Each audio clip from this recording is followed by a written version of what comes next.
ผู้ว่าร้อยเอ็ดค่ะพร้อมหน่วยงานที่เกี่ยวข้องลงพื้นที่ตรวจสอบสถานีบริการน้ำมันเชื้อเพลิงในพื้นที่ค่ะ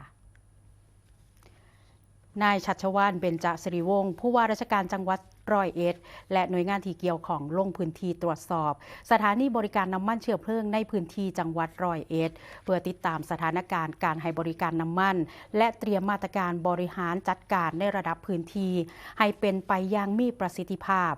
การลงพื้นที่ในเทื่อนี้นะคะสืบเนื่องจากสถานการณ์ความบ่สงบในตะวันออกกลางที่ส่งผลกระทบต่อราคาน้ำมันในตลาดโลกทำให้ประชาชนบางส่วนเกิดความกังวลและการทยอยออกมาเติมน้ำมันเพื่อกักตุน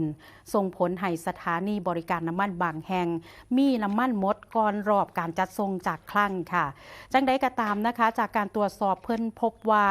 สถานีบริการน้ำมันส่วนใหญ่ยังคงเปิดให้บริการตามปกติและก็มีปริมาณน้ำมันสำรองเพียงพอ